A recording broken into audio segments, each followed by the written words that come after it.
우리 한번 저를 보시면서 하나 웃음으로 한번 인사했으면 좋겠습니다. 코로나의 광풍 속에서도 정말 귀한 분이 오셨네요. 한번 인사합시다.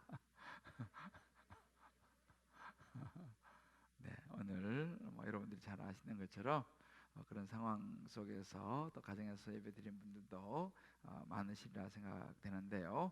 하나님께서 있는 곳에서 또 동일한 은혜를 주시기를 주님의 이름으로 축복합니다. 오늘 제가 그 시를 하나 여러분들에게 좀 일부러 좀 읽어드리면서 말씀을 시작하려고 하는데요. 도종환 시인이 쓴 흔들리며 피는 꽃이라는 시입니다. 흔들리지 않고 피는 꽃이 어디 있으랴. 이 세상 그 어떤 아름다운 꽃들도 다 흔들리면서 피었나니, 흔들리면서 줄기를 곧게 세웠나니, 흔들리지 않고 가는 사랑이 어디 있으랴. 이 시가 말하는 것처럼 세상에 흔들리지 않은 사람은 없는 것 같습니다. 우리 인생도 이렇게 저렇게 흔들리면서 가는 것이 우리의 인생인 것 같습니다. 그러면 여기 서 있는 목사는 안 흔들릴까요? 목사도 마찬가지로 흔들리는 것은 동일합니다. 제가 최근에 한 책 제목이 제 마음을 참 당겨서 그 책을 쭉 보았는데요. 목사가 차마 말하지 못한 목사로 산다는 것이라는 제목의 책입니다. 크레이그 그로스웰이라고 하는 미국의 유명한 그런 그 목사님이신데 많은 그 크리스천들에게 감동을 주면서 목회를 아주 잘하고 계신 목사님이십니다. 그 목사님께서 목회를 하다가 어느 날 자신을 발견하게 됩니다. 그러면서 어느 주일날 성도들 앞에 정말 솔직하게 자기의 본래 모습, 자기의 마음 이런 것을 이렇게 고백하는 그런 계기가 있었습니다. 모두 놀랐지만 오히려 그 고백을 통해서 교회에 많은 그 은혜들이 부어지면서 놀라운 정말 교회의 목사님과 모든 성도에게 큰 은혜가 임했던 그런 시간들이 있었는데, 이 책이 그런 이야기를 담은 그 책이었습니다. 그 테마의 몇 가지만 제가 좀 읽어드리면 이런 내용입니다. 나는 지독하게 외롭다. 나는 항상 걱정한다. 나는 보기 싫은 사람이 많다. 나는 기도회가 종종 부담스럽다. 나는 하나님을 의심할 때가 있다. 나는 실패가 두렵다. 이런 테마들로 그 책이 구성되어 있어요. 이 목사님이 이제 그런 솔직한 그런 고백들이 들어있는 그런 내용입니다. 저도 그 책을 쭉 보면서 굉장히 공감을 했습니다. 이렇게 목사도 흔들린다는 것이죠. 우리 지난주에는 소돔과 고모라의 멸망 앞에서 이제 돌아 나오던 롯의 아내가 뒤를 돌아보면서 소금 기둥이 되는 그렇게 마음이 흔들릴 때 어떻게 되느냐에 대한 부분들을 우리 지난주에 살펴보았습니다. 아마 기억하실지 모르겠습니다. 마음이 흔들릴 때 우리는 두 가지를 생각을 해야 한다고 말씀 가운데 나누었는데요. 그 첫 번째가 뭐냐 하면 하나님의 심판의 때가 있음을 우리는 기억하며 살아야 한다. 하나님 앞에 설 때가 있다라는 것입니다. 두 번째는 나의 생각이 아니라, 자꾸 흔들리는 내 생각이 아니라 흔들리지 않는 변함없는 하나님 말씀에 순종하며 가야 한다라는 말씀을 우리 지난주에 이제 보았습니다. 오늘은 이제 그 다음 장면인데요. 이렇게 우리가 우리 인생에서 흔들리면 안 되는데 이름에도 불구하고 흔들리면 어떻게 하냐는 것이죠. 말씀을 붙잡고 하나님 생각도 하고 이름에도 불구하고 우리 삶 속에 일어나는 여러가지 예기치 못한 상황, 때로 어떤 관계, 어떤 사람, 어떤 물질적인 문제들, 경제적인 이런 상황들, 때로는 요즘처럼 이렇게 코로나 바이러스와 같은 이런 예기치 못한 두려움과 불안을 주는 이런 상황, 이런 상황에서 우리가 흔들지 말아야 되는데, 문제는 흔들렸다면 어떻게 할 것이냐는 것입니다. 그 다음 스텝입니다. 그런 상황에서 우리가 하지 말아야 될 행동을 하게 되고요, 하지 말아야 될 생각을 하게 되고요, 하지 말아야 될 말을 하게 되고요, 정말 흔들려서 만나지 말아야 될 사람을 만난다는 것입니다. 하지 말아야 될 어떤 선택을 하게 된다는 것이죠. 자, 그러면 이미 흔들려서 그렇게 했을 때 어떻게 할 것이냐는 거예요. 이게 이제 그 다음 스텝입니다. 오늘 이 아브라함과 아비멜렉 이 두 사람을 통해서 성령께서 저와 여러분에게 흔들리지 말아야 함에도 불구하고 흔들려 버린 상황에 있을 때 어떻게 해야 할 것인가에 대한 지혜와 깨달음을 주셔서 저와 여러분 한 분 한 분의 삶이 주님 앞에서 더 견고하게 세워질 수 있게 되기를 주의 이름으로 축복합니다. 소돔과 고모라, 불과 유황에 하나님의 심판을 받아서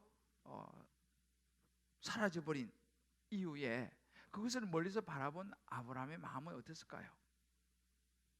아마도 아브라함의 마음이 이런저런 생각으로 막 가득 찼으리라 생각합니다. 성경이 뭐 이유를 말해주지 않지만 그래서 그런지 아브라함은 살던 그곳의 모든 장막을 걷어서 이제 다른 곳으로 이동을 합니다. 네게부 쪽의 땅인데 그 아브라함이 옮겨간 땅은 그랄이라고 하는 블레셋 출신의 사람이 왕이 된 이 아비멜렉 왕이 다스리는 그랄 땅으로 이제 모든 장막과 가축과 모든 것이 이제 옮겨 가서 그곳에 머물게 되는데, 그곳에서 머물면서 이 아브라함은 과거에 자기가 지었던 죄를 반복해서 짓는 상황을 맞이하게 됩니다. 흔들리지 말아야 하는 상황임에도 불구하고 아브라함은 또 흔들려 버리죠. 그래서 그곳의 사람들이 혹시 자기를 해할까 두려워서 오래전에, 여러분 기억나실지 모르겠지만 창세기 12장에 보면 가나안 땅으로 갈대오를 떠나서 갔다가 그곳에서 기근을 만나서 애굽으로 내려가서 거기서 두려워서 애굽 왕 앞에서 자기 부인을 누이라고 거짓말을 하는 그런 상황이 있었습니다. 그리고 세월이 많이 지났음에도 불구하고 아브라함이 다시 동일한 잘못을, 죄를 범하게 되죠. 여기서도 마찬가지로 자기 아내를 누이라고 거짓말을 합니다. 물론 이복 누이이기도 하지만 지금은 누이가 아니고 아내잖아요, 그죠? 그러니까 이렇게 이제 거짓말을 하면서 여기서 이제 문제가 발생을 합니다. 그때 이제 그 그랄 왕이 이 외부에서 들어온 이 아브라함의 식소들을 보면서 그 같이 온 여자 사라가 너무 예쁘다는 소식을 듣고 이제 왕으로서 그 여인을 자기 아내로 맞이하려고 데리고 가면서 이제 사건이 시작이 됩니다. 자, 이렇게 이 아브라함과 아비멜렉 흔들려 버린 상황에서 할 일이 뭐냐라는 거죠. 그 첫 번째는 잘못을 바로잡는 회개의 용기가 필요하다라는 것을 성경 우리에게 보여줍니다.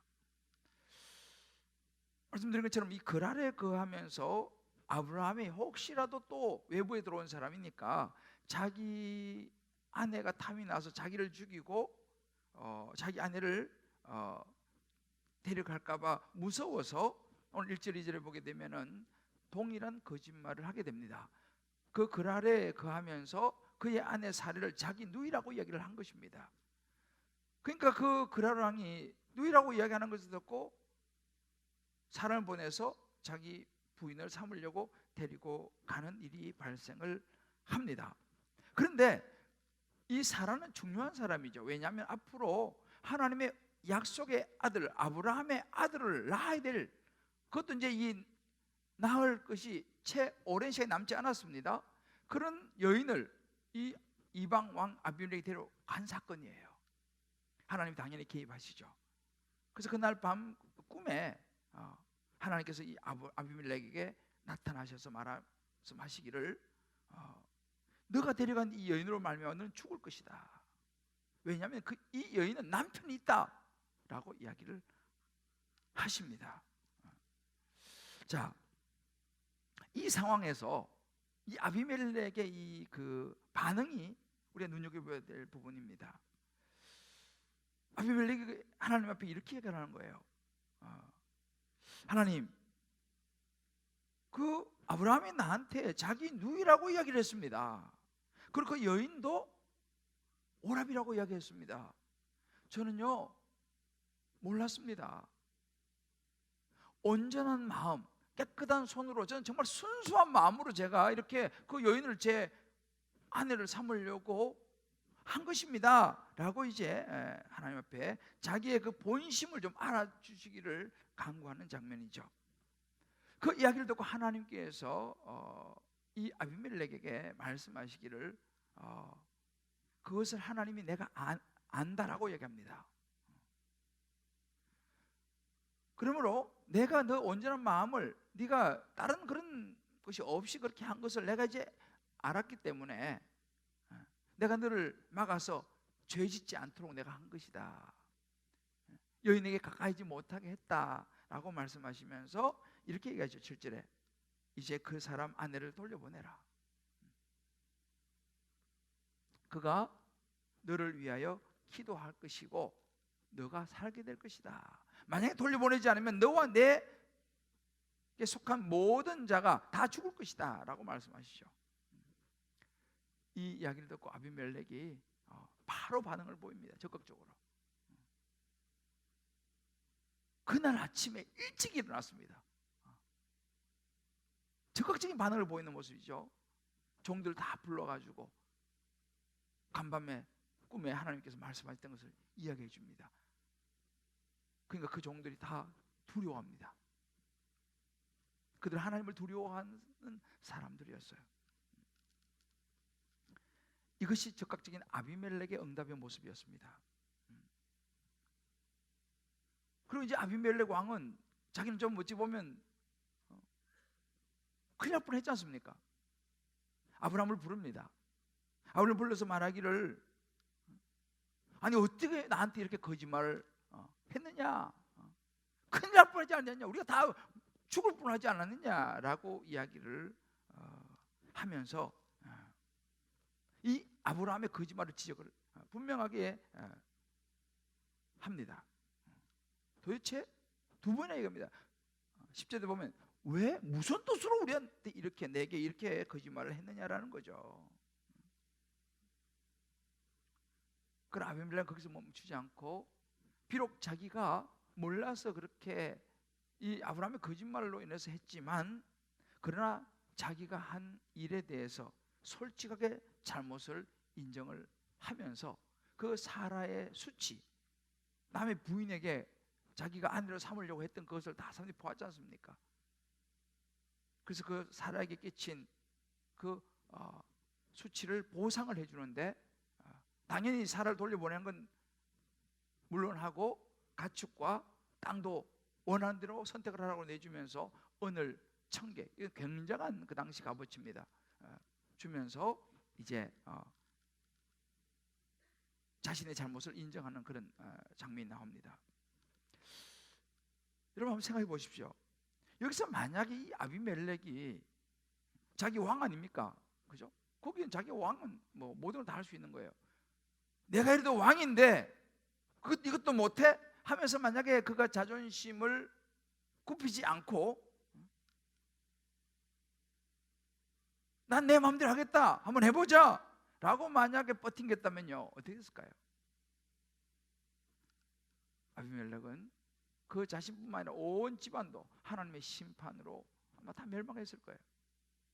그러나 아비멜렉은 그렇게 하지 않았다는 사실을 성경 우리에게 말해주고 있어요.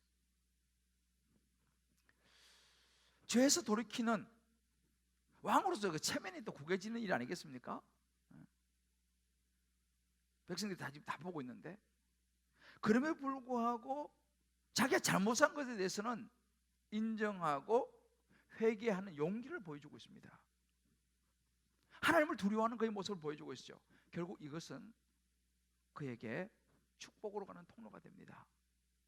하나님께서 자식이 없는 그 아비멜렉에게 템을 열어가지고 자녀를 갖게 하고 놀라운 축복의 통로가 되는데, 이런 아비멜렉의 모습과 또 다른 한편으로 등장하는 아브라함의 모습이 있습니다.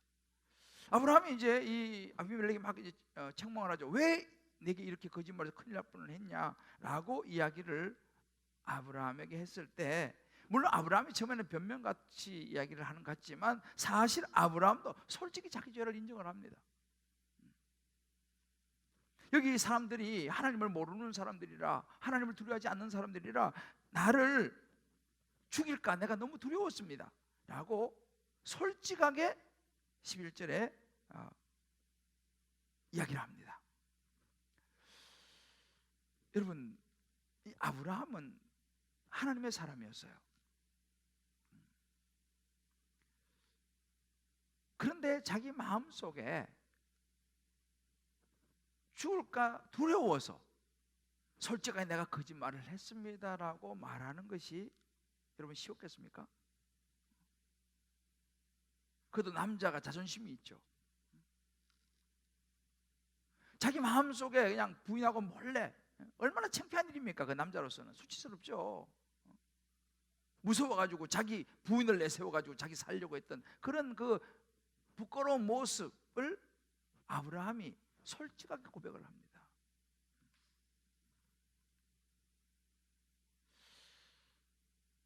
제가 서두 이야기했던 그 크레이그 그로시아라는 목사님이 그 책에서 그런 이야기를 해요. 자기는 신학교 때 교수님한테 뭘 배웠냐면 목사의 신비감에 대해서 배웠다는 거예요. 목사는 뭔가 좀 신비감이 있어야 된다.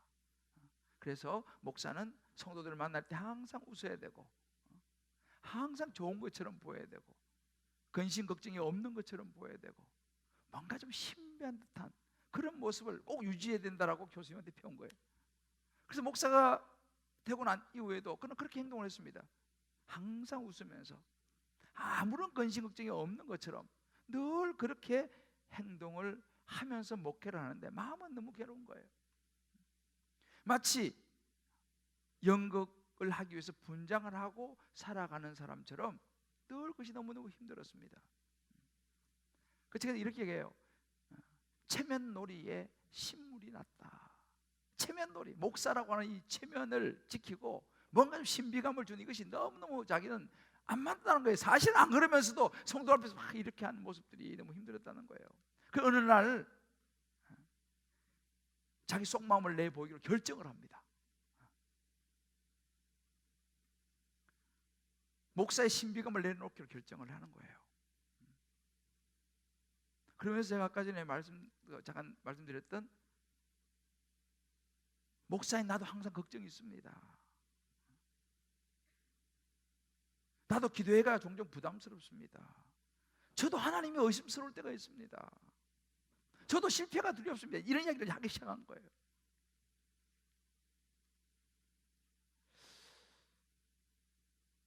지금 아비멜렉이 아브라함의 모습입니다. 저도 이 아비멜렉을 묵상하면서요, 굉장히 제가 저도 참 내게도 아비멜렉 같은 그런 때가 있었구나라는 생각을 했어요. 저도 이제 교회를 개척해서 교회가 막 부흥하고 잘 되다가 교회에 어려움이 왔을 때 아비멜렉처럼 그렇게 이야기했을 때가 있었어요. 저는 몰랐습니다. 그런 일이 있는지 저는 몰랐습니다. 저는 죄가 없습니다. 왜요? 나는 몰랐으니까요. 라고 저는 저의 그 결백을 주장을 했을 때가 있었거든요. 그때 정말 저도 그렇게 생각했습니다. 나는 정말 괜찮은 목사요, 의로운 목사요, 나에게는 죄가 조금도 없다라고 생각했던 그런 시절이 있었어요. 근데 정말 그것이 아니라는 걸 제가 깨달았죠. 그때 깨달은 게 뭐냐면 모르는 것, 몰랐다고 하는 것도 죄다는 걸 제가 깨달았어요. 오늘 이 아비멜렉이 그랬지 않습니까? 저는 정말 몰랐습니다. 아브라함이 그렇게 누이라 그러고 그 사라도 오라버니라고 그러니까 정말 저는 온전한 마음으로 그렇게 했습니다라고 이야기 아비멜렉이 하지 않습니까? 그렇지만 아비멜렉은 그렇게 한 거에 대해서는 자기 죄를 인정을 해요. 고백을 합니다. 저도 이것을 깨달은 거죠. 막 주장을 하다가 보니까 맞아, 모르는 것도 내 죄구나. 왜? 그 자리에 있으면 그걸 알아야죠. 그러고 보니까 제 안에 생각하지 못했던 나의 이 목사라고 하는 이 의의가 있었고, 내 안에 있던 욕심이 보였고, 정말 내가 하나님의 죄인이구나 깊이 깨닫게 되는 그런 시간이 있었어요. 그러면서 많은 제 생각과 목회의 스타일과 방향과 훈련의 이런 여러 가지 것들이 변화가 오기 시작했었습니다. 아비멜렉 같은 제 모습을 보게 된 거죠. 여러분, 진짜 신앙이 뭘까요? 정말 믿음이 좋다는 게 뭐겠습니까? 깊은 영성을 가졌다. 여러분, 깊은 영성이 뭘까요? 성경 우리에게 보여주고 제가 깨닫는 것은 뭐냐면, 안 그런 척,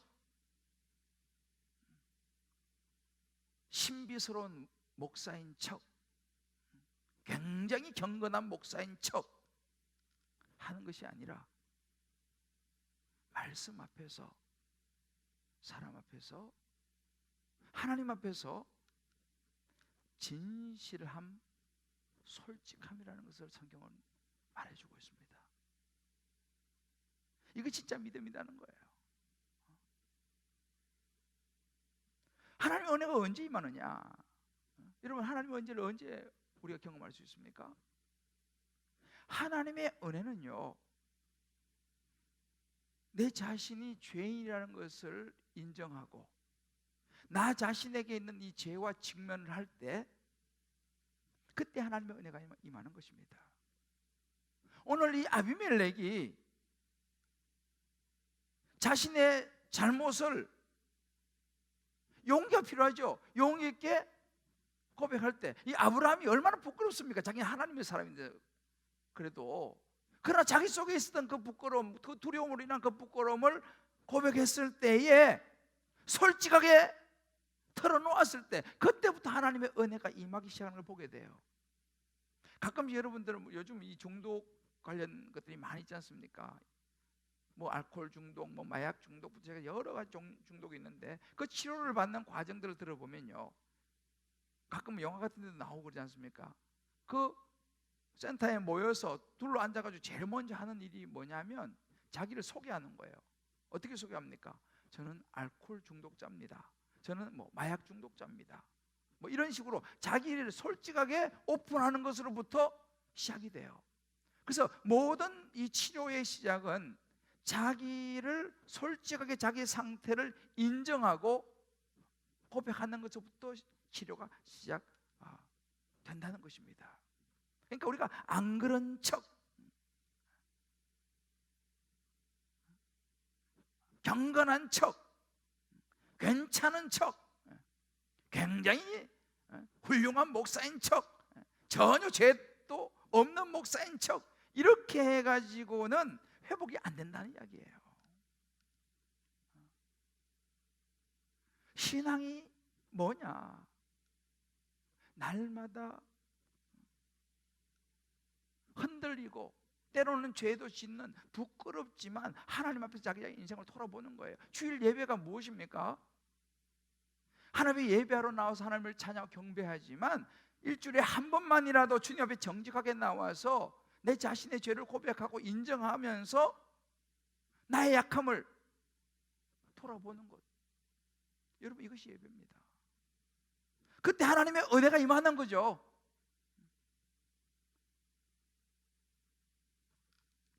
이번 주 우리 그 큐틴 간정에 보면 한 그 아버지의 간정이 나와요. 이 형제는 어릴 때부터 자라면서 부모님의 돌봄을 별로 받지는 못했습니다. 부모로부터 어떤 뭐 특별한 혜택을 받지는 못하면서 자라서 늦게 결혼을 했어요. 그러니까 부모 역할을 본 적이 없기 때문에 자기도 자식을 낳는데 어떻게 해줄지를 잘 모르는 거죠. 그런 마음은 내 자식만은 나처럼 이렇게 자라지 않기를 바라는 부모의 마음이 있었어요. 그렇지만 자기도 모르게 뭐 경마도 하고 뭐 마약도 하고 이런저런 중독에 빠져서 살아가게 됩니다. 자식만은 나처럼 이렇게 자라지 않기를 바라는 마음이 있었지만 보니까 자기의 바람하고 달리 이 자녀들이 자라나는데 공부는 하지 않고 친구들과 어울려 놀고 맨날 말썽이나 피우고 그냥 사고 치고 그러는 거예요. 그럴 때마다 그걸 보는 이 아버지가 막 화가 막 침으로 오릅니다. 그래서 그때마다 막 폭력을 행사해요. 물론 이분은 교회 다니는 분이죠. 어느 날 교회를 갔습니다. 철야 예배를 이제 드리는데 예배 시간인데 그 큰 아이가 막 떠들고 친구가 막 그냥 큰 소리로 그 소리를 듣게 됩니다. 그런데 또 이 아버지가 막 화가 확 올라오는 거예요. 아니 지금 예배 시간에 지금 저렇게 떠들고 감지르고 말이야 친구들하고 뛰어다니고 놀고 이럴 수 있냐 그래가지고 막 화가 확 나가지고 이성을 잃어버려요. 그래서 막 이 애를 막 두들겨 패는데 그 아들이 막 잘못했다고 빌었어요. 그때 뭐 이 벌써 뭐 화가 너무 많이 나왔기 때문에 그 소리 들리지 않고 그냥 애를 그렇게 두들겨 팼습니다. 그 사건으로 이 아들이 큰 상처를 입어버렸어요. 더 이상 아버지가 말하지 않아요. 마음으로 많이 닫아버렸어요. 꼭 필요한 이야기 뭐 뭐 아니요 뭐 이 정도 외에는 아버지가 말하지 않습니다. 아버지가 피합니다. 그런 모습을 보면 또 아버지 더 화가 나는 거예요. 근데 이분이 말씀을 묵상하기 시작했습니다. 그러다가 어느 날 어떤 생각이 들었냐면 이거는 아이의 문제가 아니라 나한테 문제가 있다라는 생각을 하기 시작합니다. 그래서 이 아이는 뭐 그냥 여전히 피하고 또 그러면 뭐 화가 나는 거예요. 근데 이 아버지가 어떤 적용을 하냐면 말씀 묵상하면서 내가 이 아이의 구원을 위해서 용서를 빌어야겠다라고 생각하고 그 아이에게 지속적으로 용서를 구합니다. 아빠가 잘못했다. 심지어 무릎을 꿇고 용서를 구합니다. 그렇지만 이게 뭐 금방 되는 건 아니죠. 그 과정 속에서 이 아이가 조금 교회에서 이제 기도도 받고 권면도 받고 얘가 이제 너무 이게 상태가 안 좋기 때문에 상담 치료도 받고 그래서 조금 회복이 됐습니다. 그래 어느 주일날 애가 교회 갔다가 집으로 돌아와서 아버지에게 말문을 열었습니다. 그리고 아버지에게 말하기를 자기가 잘못했다는 거예요. 아빠가 자기를 너무 때려서 미운 마음에 그 후로 내가 부모님 말씀을 절대 안 들어야겠다고 자기 결심을 했다는 거예요. 그 이야기를 이제 한 거예요. 그러면서 하는 이야기가 아빠 나 사랑하죠. 제가 잘못해서 때린 거 아니죠. 저도 아빠 사랑해요. 이렇게 이야기를 했어요. 그 말을 들은 이 아빠가 펑펑 울면서 아들을 부둥켜 안고 아니 아빠가 잘못했어. 아빠가 세상의 중독에 빠져가지고 착한 너를 그냥 분별하지도 못하고 때리고 힘들게 했다. 아빠가 미안하다. 둘이서 그냥 부둥켜 안고 울면서 잘못을 서로 고백했습니다.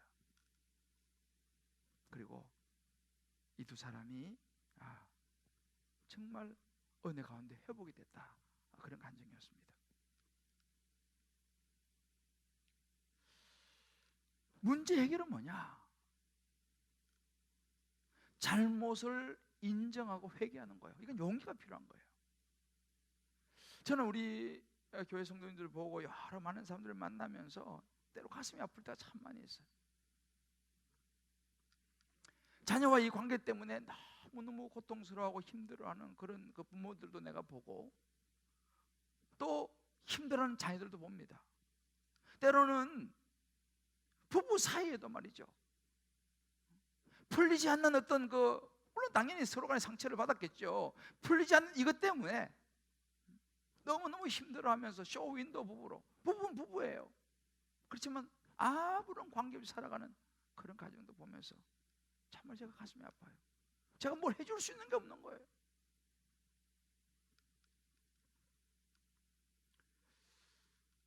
오늘 이 본문 우리에게 이야기해 줍니다.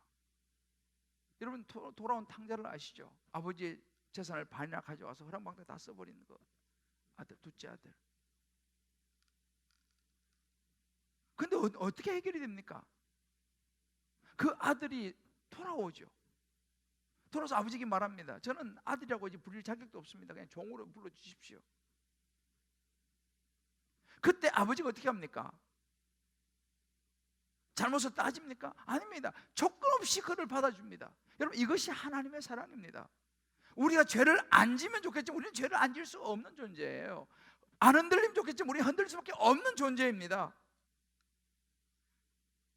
그러나 중요한 것은 나의 잘못, 나의 죄를 인정하면서 하나님 앞에 혹은 상대방 앞에 설 수 있는 용기가 필요하다는 거예요. 거기서부터 회복이 시작된다는 것을 성경 우리에게 이야기해 줍니다. 하나님의 사랑이 뭐예요? 여러분, 예수님 십자가의 사랑이 무엇입니까? 예수님이 왜 십자가에 죽으셨습니까? 죄가 없는 사람들은요, 하나님 필요 없어요. 죄가 없는 사람은요, 예수님 필요 없습니다. 예수님 말씀하십니다. 나는 의인 부르러 온 게 아니에요. 의인은 나 필요 없다는 거예요. 죄인을 불러서 회개시키러 왔다. 죄인을 불러서 회개시켜서 구원하기 위해서 왔다. 이거 예수님의 오심입니다. 그러니까 저와 여러분의 우리의 삶이 있잖아요. 완벽한 삶이 아니라 내가 살다 보면 이런저런 죄도 짓고 아내 남편 사이에 서로 잘못할 때도 있고 실수할 때도 있고 부모 자식 사이도 마찬가지입니다. 그럼 그때 어떻게 됩니까? 내 잘못을 인정하는 용기가 필요하다는 사실이에요. 여기에 하나님의 은혜에 임하는 원리가 있습니다. 여러분 생각해 보십시오. 부모가 자식 앞에 무릎을 꿇는다? 우리나라의 이 유교적인 이 사고방식에서는요, 이건 어려운 이야기입니다. 부모가 자존심이지 어떻게 자식 앞에 무릎을 꿇습니까? 우리는 무릎을 꿇는 자체를 굉장히 수치스럽게 생각하기 때문에요. 그것이 모든 근이라고 생각하기 때문에 절대 그게 어렵습니다. 그러나 성경은 말합니다. 부모도 자식에게 잘못할 수 있다는 사실이에요. 그러면 잘못했다고 인정할 수 있어야 한다는 이야기입니다. 무릎도 꿇을 수 있어야 한다는 이야기입니다. 남편이 아내에게 실수할 수 있습니다. 아내도 남편에게 잘못할 수 있습니다. 어떻게 됩니까? 내가 잘못했다고 남편도 때로는 아내도 무릎을 꿇을 수 있는, 회개할 수 있는 용기가 필요하다는 거예요. 그럴 때 회복의 역사가 일어나고 그 모든 것 가운데 하나님의 은혜가 임한다는 사실을 믿으시기를 주의 이름으로 축복합니다. 이거 못하면요, 죄송하지만 교회 다녀서 교회 와서 예배 봐도 가정 회복이 안 됩니다.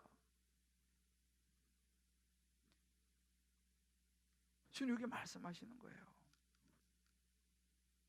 사도 바울이 뭐라고 말합니까? 로마 7장 24절에 오호라 나는 공고한 사람이로다. 이 사망에서 몸에서 누가 나를 건져내려. 대사도 바울도 이렇게 고백합니다. 요한일서 1장 9절 우리는 늘 주일날 암송하죠. 만일 우리가 우리 죄를 자백하면 그는 미쁘시고, 미쁘시다는 말은 믿을만하다 이 말이며, 하나님을 믿을만하시고 의로우사 우리 죄를 어떻게 해요? 사해 주시고 모든 불에서 우리 깨끗게 하신다고 그랬습니다. 언제요? 우리가 우리 죄를 자백하면. 이게 십자가의 은혜예요. 저와 여러분이 우리의 삶 속에서 이렇게 이 아브라함처럼, 이 아비멜렉처럼 우리의 잘못을 바로잡을 수 있는 회개의 용기에 적용이 일어날 수 있게 되기를 주의 이름으로 축복합니다. 두 번째는 사람보다 하나님의 은혜의 보좌 앞으로 나가야 합니다. 참 아이러니가 뭐냐면 아비멜렉은 이방 왕이었습니다. 블레셋 왕이었습니다. 이방 왕은 하나님을 두려워했어요. 그런데 아브라함은 하나님의 사람인데 그는 하나님을 두려워하기 위해 사람을 두려워했습니다. 어떻게 된 겁니까?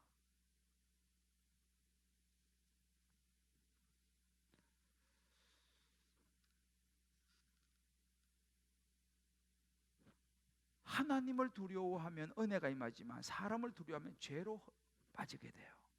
아브라함이 지금 그러지 않습니까?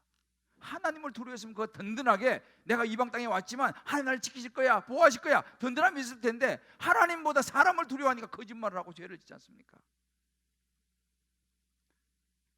그것도 아무나가 아니에요. 아브라함입니다. 하나님을 만났고 하나님의 약속을 받았고 믿음의 조상이 되는 아브라함이었어요. 이 아브라함이 지금 이렇게 거짓말을 하고 사람을 두려워하고 있는 모습을 우리가 보고 있습니다.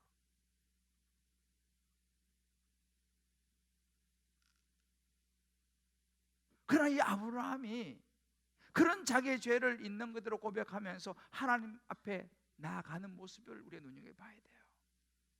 아무리 믿음이 좋은 목사를 하더라도요, 아무리 믿음이 좋은 성도를 하더라도요 흔들릴 수 있다는 사실이에요. 여러분 엘리야 선지자를 알지 않습니까? 엘리야 선지자는 850대 1로 싸웠습니다. 바알 선지자, 아세라 선지자 850대 1로 싸워 이긴 사람 아닙니까? 그런데 그 아합 왕의 부인 이세벨이 죽이려고 하니까 두려워가지고 죽도록 도망가서 로뎀나무 아래 앉아가지고 있는 엘리야를 여러분 기억하시죠? 아무리 믿음이 좋은 사람이라 하더라도 흔들릴 수 있었다는 거예요. 중요한 것은 흔들렸을 때 그 다음 행동이 중요합니다. 우리도 마찬가지 살다 보면 실수할 수 있습니다. 실패할 수 있습니다. 죄 지을 수 있습니다만은 그때 우리는 누구를 의식하냐가 중요합니다. 사람보다 하나님을 의식할 수 있는 저와 여러분 될 수 있게 되기를 주의 이름으로 축복합니다. 그때 우리 어디로 나가야 됩니까? 사람들 체면 생각해가지고 부끄러워서 아니요, 하나님의 은혜 보좌 앞으로 나가야 됩니다. 히브리 4장 16절에 이렇게 말씀하십니다. 그럼 우리는 긍휼하심을 받고 때를 따라 돕는 은혜를 얻기 위하여 은혜의 보좌 앞에 담대히 나갈 것이라. 여러분 우리는요 살다가 넘어지고 흔들렸을 때, 많은 것들이 두려울 때 마태복음 10장 28절 이렇게 말씀하십니다. 몸은 죽어도 영혼은 능히 죽이지 못한 자들을 두려워하지 말고 사람을 두려워하지 말라는 거예요. 오직 몸과 영혼 능히 지옥에 멸할 수 있는 일을 두려워하라. 히브리 13장 6절의 말씀에는 우리가 담대히 말하되 주는 나를 돕는 이시니 내가 무서워하지 아니하겠노라. 사람이 내게 어찌하리요? 요즘 우리는 지금 우리 모두 다 이 코로나 이 바이러스 때문에 불안하고 두렵습니다. 우리 교회에서 여러 가지 대처 방안을 강구하고 소독하고 여러 가지 준비를 합니다. 당연히 해야죠. 조심도 해야 합니다. 그래서 우리 운영에서 아까 말씀드린 것처럼 새벽하고 이번 한 주 동안은 조용히 영상으로 이제 예배를 드리자. 필요하다고 생각합니다. 우리 영상으로 한 번도 안 해봤는데 우리는 아직 시스템이 안 돼갖고 하루 전에 녹화를 해가지고 그 시간에 이제 올려놓으려고 그래요. 그래서 새벽기도 못 나오신 분 이번에 찬스입니다. 내일 아침에 내일 새벽기도 설교가 올라갈 거예요. 그 이제 들어보시면 돼요. 이번 수요일도 제가 그 전에 녹화해가지고 그 시간에 이제 제가 올리려고 그래요. 근데 여러분 기억하십시오. 시편 4편 8절에 이런 구절이 있습니다. 내가 평안히 눕고 자기도 하리니 나를 안전히 살게 하시는 이는 오직 여호와시니이다. 믿습니까? 여러분 우리가요 준비하고 대처하고 조심하고 다 해야죠. 그러나 여러분 궁극적으로 우리의 생명은 하나님의 손에 달려있다는 사실을 믿으시길 바랍니다. 아무리 우리가 준비를 완벽하게 해봐야 생명은 하나님의 손에 있는 거예요. 그러니까 불안하고 두려움이 없을 수 없지만 여러분 너무 그렇게 불안하고 두려울 건 없어요. 예수 믿는 저와 여러분은요 이 세상을 떠나면 어디 갑니까? 우리는 천국 갈 거 아닙니까? 할렐루야. 우리는 천국 갈 거 아닙니까? 나는 그런 생각이 들어요. 요즘 예수 믿는 사람들이 진짜 불안하겠다. 예수 믿는 사람 진짜 불안하지 않겠어요? 그러나 저와 여러분은 예수를 확실히 믿음으로 조심은 하되 담대하시기를 주의 이름으로 축복합니다. 생명은 하나님의 손에 달려 있음을 믿으시길 바랍니다. 제가 지난주에요 정말 안타까운 한 기사를 보았습니다. 목동 아파트에 사는 부부가 다 한의사예요. 아마 기사 보신 분 있을 거예요. 한 사람은 30대 후반, 한 사람은 40대 초반. 어린 애기도 2명 있는데 극단적인 선택을 했습니다. 그 아버지가 그 기자하고 이렇게 인터뷰한 것이 실렸어요. 아버지가 이렇게 얘기했습니다. 12월 달, 불과 지금 이제 2월 달이니까 얼마 전이죠. 12월 달 부부가 한의원을 개원을 했어요. 12월 한의원을 개원하고 인테리어 문제로 힘들어했다라고 아버지가 얘기를 했어요. 그리고 그 남편이 남긴 한 줄 유서가 이렇게 나와 있습니다. 잘못된 결정이었다라고 하는 유서를 남겼어요. 모르겠어도 무지 그들이 견디기 힘든, 아주 힘든 어떤 일이 있었을 것이라 생각합니다. 아마 그들이 어떤 실수를 하든지 잘못된 결정을 했겠죠. 아마 그 부부 사이에 그것도 병원 개원하면서 무슨 일이 있었을 거라 생각합니다. 그렇지만 꼭 그렇게 극단적인 선택을, 그것도 온 가족이 다 그렇게 했어야 됐는가? 제가 그걸 보면 너무 마음이 안타까웠습니다. 분명히 그분들이 부부 사이에나 사람들과 관계 속에서 무지 힘든 일이 있었을 거예요. 그러나 확실한 거냐? 그들은 사람을 의식했습니다. 사람을 의식한 거예요. 체면과 여러 가지 의식을 했겠죠. 만약에 그들이 사람과 하나님 사이에서 하나님 안에 있었다면, 하나님을 의식했다면요, 그런 극단적인 선택을 하지 않았을 것이라 생각합니다.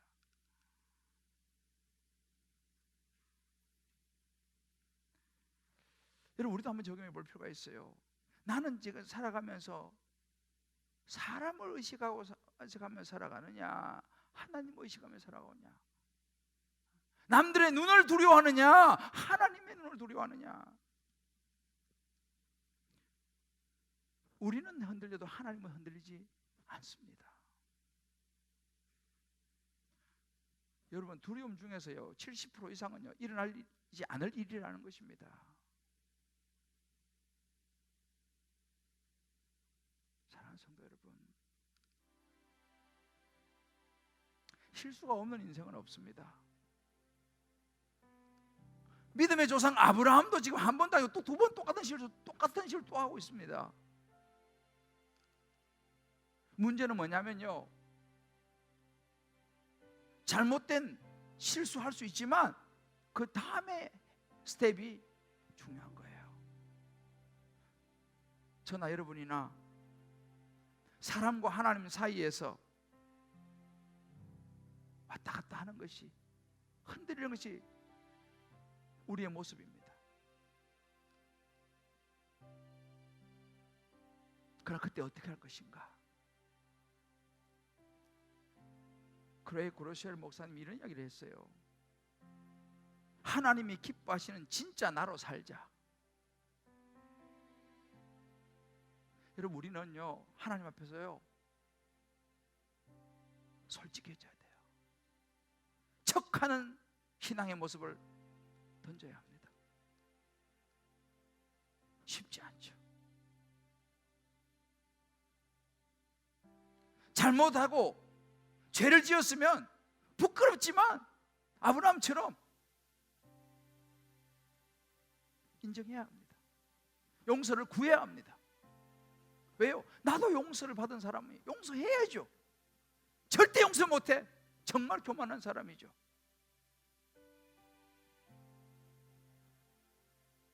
No turning back. 세상의 모습으로 돌아서서는 안 됩니다. 세상 사람처럼 살아서는 안 됩니다. 한번 원수였으면 다시는 안 봐. 아닙니다, 여러분.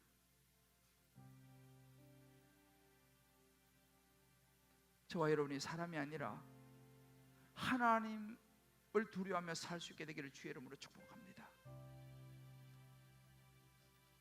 솔직하게 인정하고 회개할 수 있는 용기가 저와 여러분에게 있기를 바랍니다. 하나님의 은혜 보좌 앞에 나아갑시다. 사람도 의식하지만 사람보다 하나님의 은혜 보좌 앞에 나아가서 한 번도 나를 실망시키지 않으시고 버리지도 않고 떠나지 않으냐 하는 하나님을 붙잡고 어떤 상황 속에서도 하나님 앞에 나아가서 저와 여러분의 삶이 다시 일어설 수 있게 되기를, 이런 코로나의 이 불안과 두려움 상황 속에서도 생명의 주관자 되시는 하나님을 의지하고 붙들므로 승리할 수 있게 되기를 주의 이름으로 축복합니다. 하나님 한 번 더 나를 우리 찬양 같이 한번 부르면서 기도하겠습니다.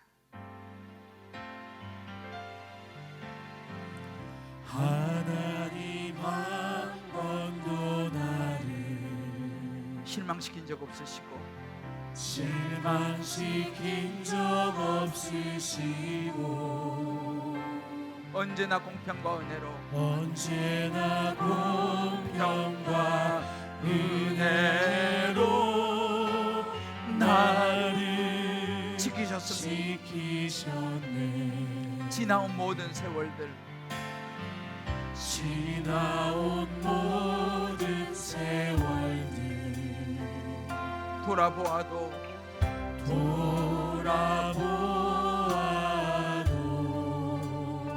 그 어느 것 하나 그 어느 것 하나 주의 손길 안 미신 것 전혀 없네. 그렇습니다.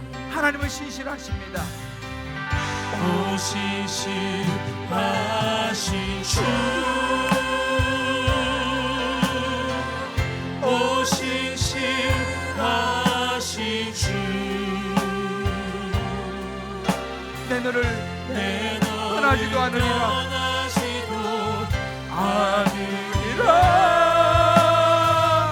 내 너를 버리지도 않으리라.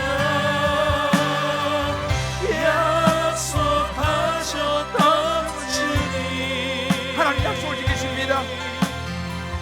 그 약속을 지키사 이후로도 영원토록 나를 지키실 것이라. 나를 지키시리라 확신하네. 우리 오른손을 찬양합시다. 오 신실하신 주, 우리의 고백입니다. 오 신실하신 주, 오 신실하신 오 신실하신 주, 내 너를 떠나지도 않으리라. 내 내 너를 버리지도 않으리라. 약속하셨던 주님, 그 약속을 지키십니다. 그 약속을 지키사 이후로도 영원토록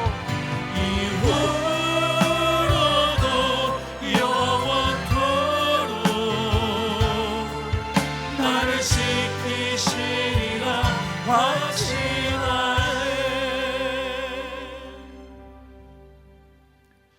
우리 한번 조용히 눈을 감고 오늘 말씀을 생각하면서 같이 한번 기도했으면 좋겠습니다. 살아가다 보면 실수할 수 있고 잘못할 수 있습니다. 그때 우리는 변명으로 피할 것이 아니라 아브라함처럼 용기 내어서 솔직하게 부끄럽지만 인정하고 회개하고 돌아섭시다. 자녀를 향해서 필요하면 무릎을 꿇읍시다. 아내 앞에서, 남편 앞에서, 때로 부모 앞에서 무릎을 꿇읍시다. 하나님 앞에서 무릎을 꿇읍시다. 우리가 아직 죄인 되었을 때에, 우리가 아직 죄인 되었을 때입니다. 온전할 때가 아니에요. 우리가 아직 죄인 되었을 때에 그리스도께서 우리를 위해 죽으심으로 우리에 대한 자기의 사랑을 확정하셨습니다. 우리 은혜 보좌 앞으로 나아갑시다. 다시 하나님을 붙잡읍시다. 돌아서지 맙시다. 각자 주신 음성을 붙들고 우리 주 이름을 같이 부르며 결단하며 적용하며 나가겠습니다. 오시신 하신 주, 하나님 그대로 그렇습니다. 하나님 아버지요, 하나님 아버지 그렇습니다. 하나님 아버지, 주여 하나님 아버지 우리를 용서하여 주시옵시고 우리를 불쌍히 여겨주시옵시고 하나님 앞에 은혜 보여 나아가는 우리가 되기를 원합니다. 아버지 하나님 아버지 제가 말하는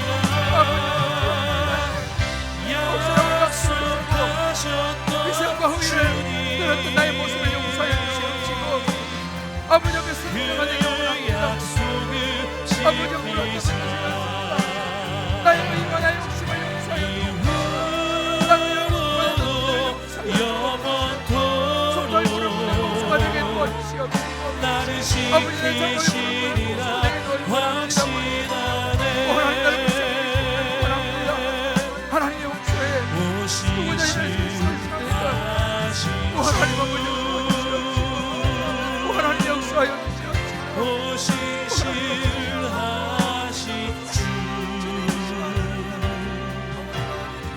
하나님 아버지 하나님 아버지 하나님 아버지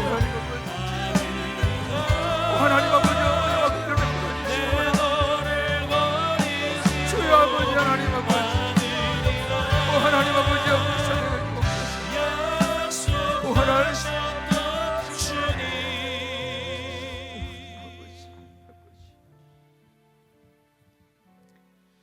하나님 아버지 우리 인생이 사람과 하나님 사이에서 흔들리는 것이 우리 인생임을 주여 고백하지 않을 수 없습니다. 기도하고는 참으로 부끄럽고 수치스러웠지만 아브라함이 이방왕 아비멜렉 앞에서 자신의 잘못을 인정을 했습니다.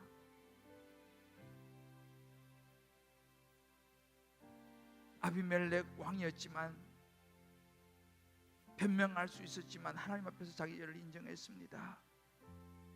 그리고 하나님의 은혜를 입었습니다. 주여 우리도 우리 삶이 흔들려 잘못된 생각, 행동, 말, 실수를 했을 때 잘못을 바로잡고 회개할 수 있는 용기를 허락하여 주시옵소서. 하나님 아버지 목사로 살면서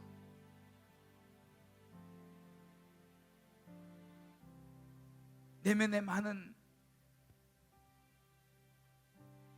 어려움과 죄의 문제가 있음에도 불구하고 안 그런 척, 나는 의로운 척, 몰랐다고 변명하며 내 안에 욕심과 죄를 보지 못했던 이 종을 용서하여 주시옵소서.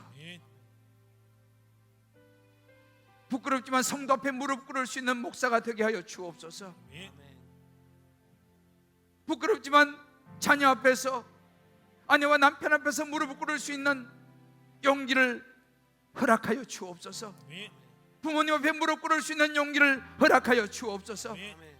그리하여 새롭게 회복됨으로 은혜 보좌 앞에 나아가 하나님의 은혜를 덧입게 하여 주옵소서. 우리가 우리 죄를 자백하면 주님은 신실하심으로 우리를 받아주시고 우리 죄를 사하시며 구원하신다고 하신 약속을 믿습니다. 주여, 이 믿음 가지고 이 신종 코로나 바이러스로 인한 불안과 두려움의 시간 속에서도 신실히 하나님을 붙잡고 일어서게 하여 주옵소서. 상대방의 죄가 아니라 내 안에 있는 죄를 보게 하여 주옵소서. 내가 먼저 회개하게 하여 주옵소서. 주여, 나의 죄를 용서하시고 이 나라 이 민족을 고쳐 주옵소서. 주의 은혜를 사모하며 주의 보혈의 능력을 의지하며 예수 그리스도 이름으로 기도합니다. 아멘. 아멘. 우리 다 자리 일어나시면서 이렇게 한번 서로 축복합시다. 우리 신실하신 하나님의 은혜 보좌 앞에 나아갑시다. 신실하신 하나님의 은혜 보좌 앞으로 나아갑시다. 용기를 내어서 잘못을 용서를 구합시다. 용기를 내어서 잘못을 용서를 구합시다. 하나님이 회복의 은혜를 베푸실 것입니다. 하나님의 회복의 은혜를 베푸실 것입니다. 할렐루야. 아멘. 죄에서 자유를 얻게 하면 보혈의 능력이에요. 보혈. 우리 힘이 아니고 보혈의 능력. 주의 보혈. 우리 찬송 1절 2절 한번 부르고 축복하겠습니다.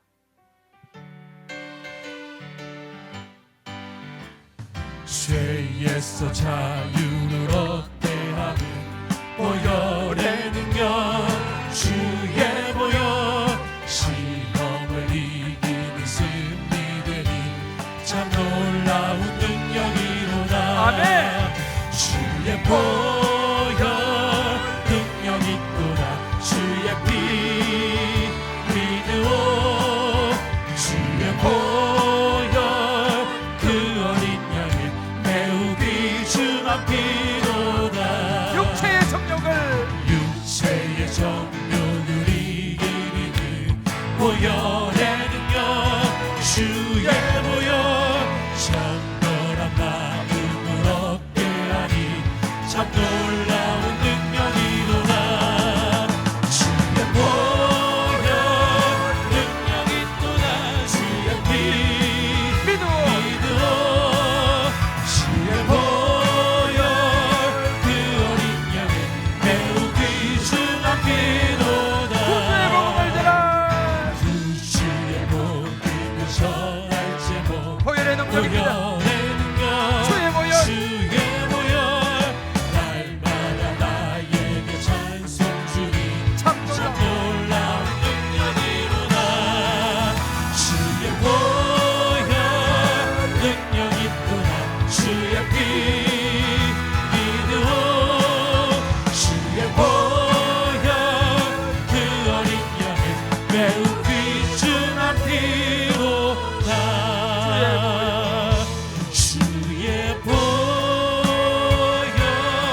오른손 들고 능력 있도다. 주의 피 믿으오.